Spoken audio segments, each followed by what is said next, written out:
Good afternoon mga palangga. So yung oras ngayon is 3:35 na ng hapon.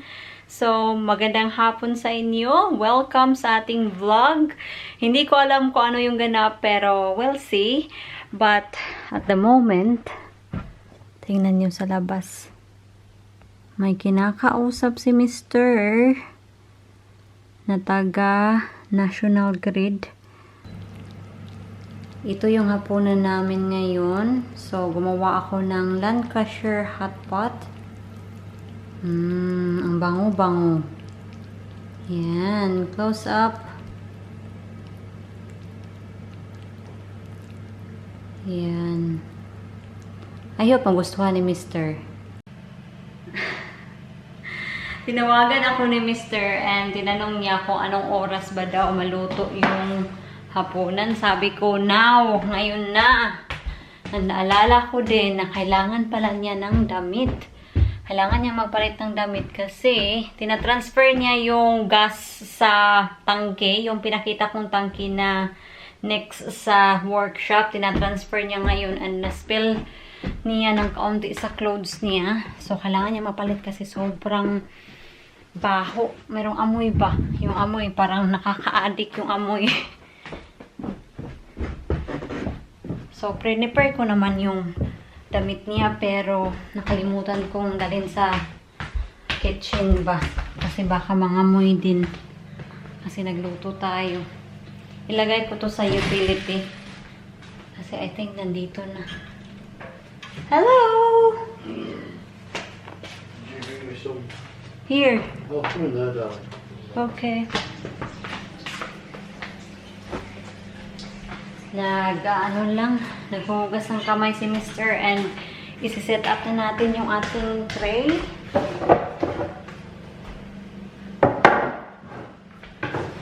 Isa to sa mga dahilan kung bakit minsan lang talaga namin ginagamit tong table na yan.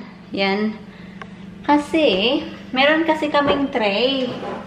And, yun, nanonood kami ng TV. Kaya yun, hindi namin nagagamit yung talaga, yung mesa.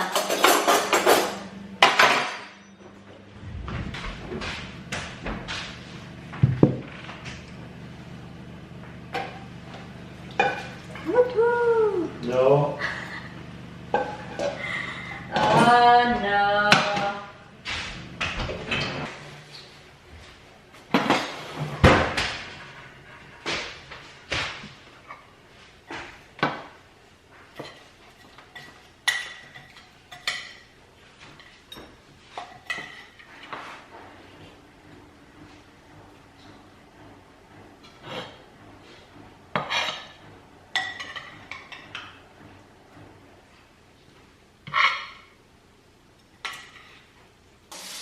Ito na yung hapunan ni Mr. Yan. Kain.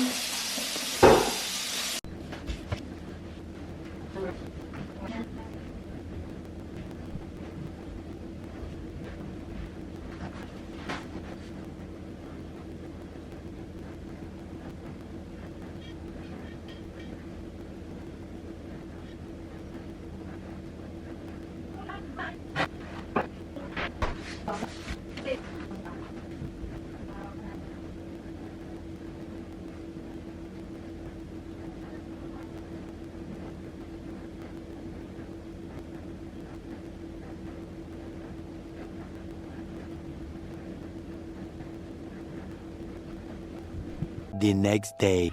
Lalabas tayo kasi ipapakita ko lang sa inyo kung ano yung ginagawa ni Mr. Kasi may nagtatanong at may nagtataka kung para saan daw yung box na nilagay sa gate. So, kung hindi mo napanood yung previous vlog, sinabi ko na tinanggalan namin yung gate para ilagay yung bagong gate na ginawa ni Mr. Kasi si Mr. gumawa siya ng gate, dalawang gate para dito and doon. Ipapakita ko mamaya. Pupunta tayo mamaya doon. So, ito yung ginawa niya. So, kung napansin nyo noon, meron dyang wooden gate. So, yan, tinanggal ni Mr. And naghukay siya. And nilagyan dito niya ng box. Itong box na to, lalagyan niya ng concrete daw. So, dito rin. Parang tingnan dito, no? Hindi kaaya-aya tingnan kasi iba yung iniisip ko. But anyway, yeah, yan siya. So, lalagyan din niya dito ng concrete. Yan. So, yan yung first gate. Yeah? So, punta tayo sa gate papuntang workshop. Lakad tayo. Nako naman. So, yung gate sa papuntang workshop, medyo malaki siya kaysa dito. Ay, wala na si Mr. kanina. Naghuhukay yan kanina. I think pumunta na siya sa workshop. Say hi to my kapitbahay. Yan. Hello. Yan sila. Yung mga kapitbahay ko na hindi chismosa. Char. Sila yung kapitbahay ko.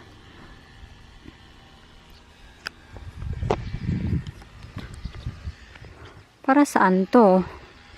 Itong wire. Kita niyo ba yan? Ano yan? Electricity. Para sa electricity. Medyo malamig yung simoy ng hangin, ha? Wala pa kasing araw. Well, merong araw pero hindi naman hindi sumisikat. Yung parang gloomy lang ba? Gloomy day. Ay, nandito pa si Mr. Yan, nandito siya. So, yung digger na to na ginagamit namin ngayon, hindi to sa amin. Hiniram lang namin to sa aming kapitbahay. Ito, oh. Yan. Hello! Hindi niya ako naririnig. There you go.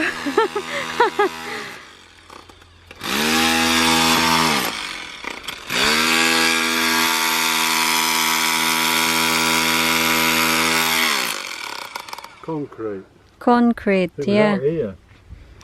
So, ito yung ginagawa niya.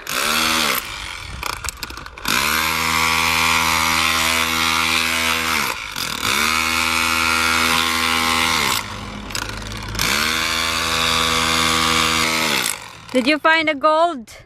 No. No gold. There's a plastic berry, look here. Yeah.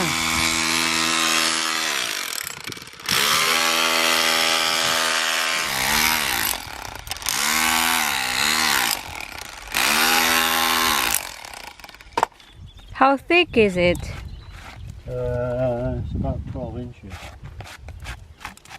Can you not just hammer it? Well, I've hammered most Hammer of it it down? This is the thickest bit though. Just stand back a minute and mind your eyes because it's splatters, alright? Mind your eyes. I don't know. Kawawa naman tong asawa ko.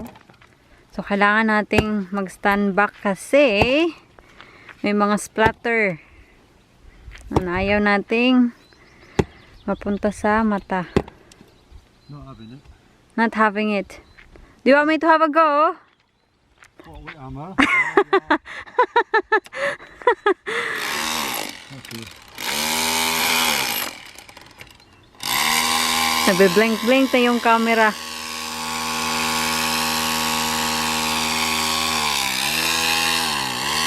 Sobrang bait ng kapitbahay namin kasi pinahiram nila kami nito. Yung kapitbahay namin, meron silang mga machine. Iba dito kasi may mga machine, may mga tractor, may mga digger, may mga forklift. So, yun, at hiraman lang sila ba. Kahit hindi sila everyday nagkikita dito, pag may kailangan yung isang kapitbahay, pinapahiram nila. So, yan yung maganda ba. Kasi mababait pa din sila kahit papaano. Ay, wow! Sumisikat na yung araw, oh. Yan.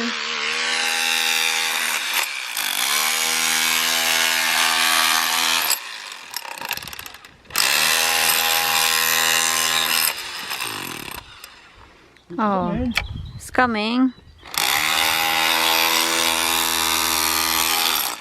Right, I'm going, sweetheart, okay? Okay. I'm sorry, I cannot help you with this. No. I'm just giving them an update what you're doing. Okay. Honey? John? John? Are you gonna put a box on it as well? What? Yeah. Only this side, not the other side. Only this side, right? Okay. So, uuwi na tayo sa bahay kasi kailangan ko ding mag-marinate ng ating ribs. Yan yung hapunan natin mamaya, ribs. So, yun yung kinabibisihan ni Mr. At itong wire dito, kaya pala may wire, is yun yung dinidrill niya sa concrete. Meron ako ditong brown sugar. So, lalagyan ko siya ng tuyo. Ito yung pang-marinate natin sa ating ribs. Tomato ketchup. Lalagyan natin ng garlic powder, onion powder, and cayenne pepper. Alam nyo ba, kahapon, tinawagan ko yung student finance. Mga 12 o'clock ata yun, tinawagan ko sila, trinay kong tawagan ba. Kasi gusto kong i-inform sa kanila na nag-apply na ako ng aking indefinite leave to remain nung March. So, trinay ko tinawagan. Mga 30 minutes, nag-hold ako sa line, hindi pa din sinasagot. So, kaninang umaga, nag-try ako. Sobrang aga ko talagang tumawag. Mga 8 o'clock ata yun. So, mga 13 minutes, gusto ko nang ibaba yung line kasi wala pa din. So, anyway, to make it short, sinagot nila yung tawag ko. So, nung sinagot na nila, sinabi ko sa kanila na nag-apply na ako ng aking indefinite leave to remain na visa last 2nd of March. So, pwede ba ako mag-reapply while waiting for the decision? So, sabi ng babae na nakausap ko, sabi niya na kailangan ko daw talagang maghintay na makuha ko na yung indefinite leave to remain na status ko. Kasi kung mag-apply ako while waiting sa decision daw, there's a big possibility na same din yung outcome. I-refuse nila yung application ko. Kasi, di ba, nabanggit ko sa inyo, nag-apply ako nung last year, December ata yun. Nag-apply ako and as expected, na-refuse nila kasi hindi daw ako entitled sa student finance.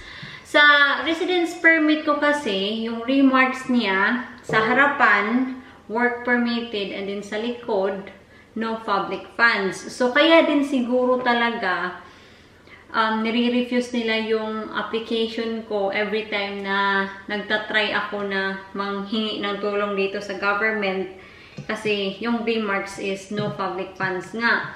Pero chinik ko naman yung listahan kung ano yung bawal ako, kung ano yung hindi ko pwedeng applyan. Pero yung student finance kasi wala doon sa listahan. So I just take the chance ba? Kasi baka i-approve nila. Pero wala, sabi niya na hindi talaga pwede. Kailangan ko talagang maghintay. Meron silang deadline for the new students daw. 21st of May yung deadline nila for student finance. Pero sabi niya, guide lang yun. Guide lang naman yun. Pwede ka pa ding mag-apply after sa 21st. Basta lang daw, i-submit ko yung application ko before mag-start yung course ko. Pero, of course, yung mga application na sinubmit on time, ipaprioritize nila. Which is understandable naman, diba? So, yeah, yan yung standing ko. Kahit gusto ko mangutang for student finance dito, hindi ako pwede kasi yung status ko, hindi pwede. So, yun. Trinay ko lang tawagan ba kasi baka magbigay ng difference na kung sinabi ko sa kanila na nag-submit na ako ng indefinite leave to remain na application ko, pwede na ba ako mag-reapply? Pero hindi siya nagbigay ng difference. Kailangan ko pa din talagang maghintay. Kasi hindi ko talaga alam kung kailan sila magbibigay ng desisyon. So, baka na din siguro sa pandemic ba, sobrang tagal ng desisyon. Hopefully, makuha natin agad yung desisyon nila. Kasi yung residence permit ko talaga, ma-expired na ngayong May 11. Pero sabi ng solicitor ko, okay lang naman daw kahit ma-expired as long as na sinabit ko na yung application ko. So, I still have the right to stay here in UK. Anyway, ito na yung parang pang-marinate natin. Mabango. Nahugasan ko na siya.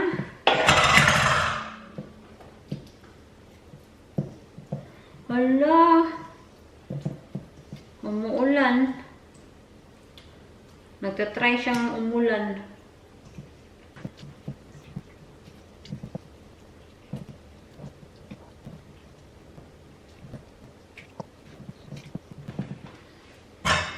Ilagay natin to sa fridge.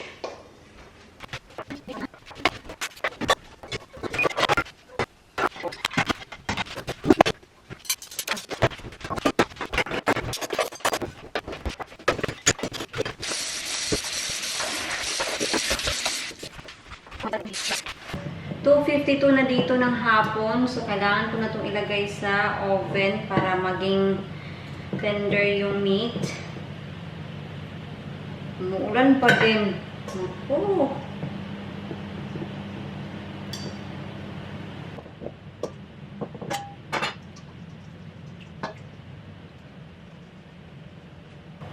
Low temperature lang yung nilagay ko sa oven natin. Kasi medyo maaga pa dito, di ba?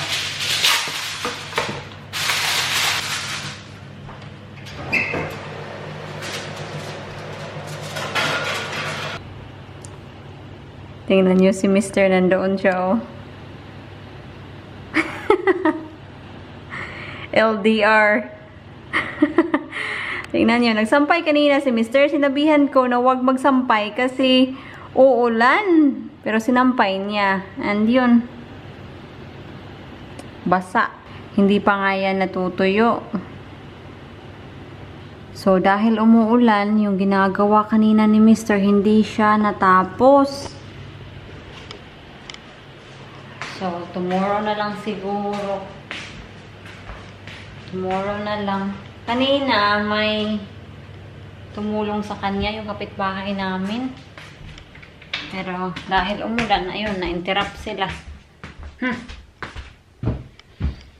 Magsiset ako ng alarm ko sa phone ko kasi baka makalimutan ko na naman. Sus. Tumutunog na siya. Okay, i-check natin.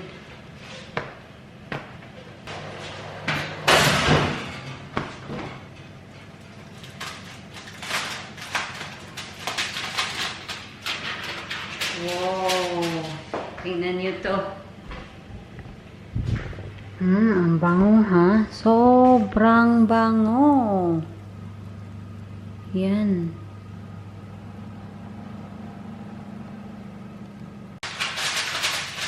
Ibabalik natin to sa oven. And this time, tataasan natin yung temperature. Nilagay ko siya to 170. And dahil naka-turn on yung oven natin, okay. Dahil tinurn on natin yung oven natin, kailangan kong magluto ng ham. Kahapon ko sana ito lulutuin, pero nakalimutan ko. Naalala ko na lang, tinurn off ko na yung oven. And so sabi ni Mr., wag mo na lang turn on again kasi sayang din naman. Tomorrow na lang daw. So, ngayon. Ngayon siya maluluto.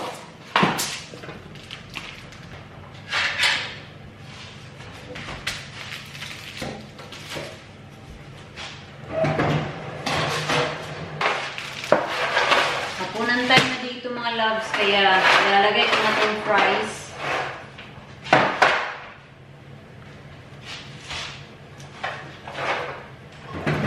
A few moments later. Oh! So, ito na yung ribs natin. Luto na siya.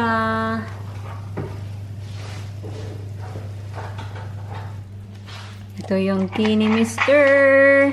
Yan. Kain. Enjoy, Mr. I will enjoy.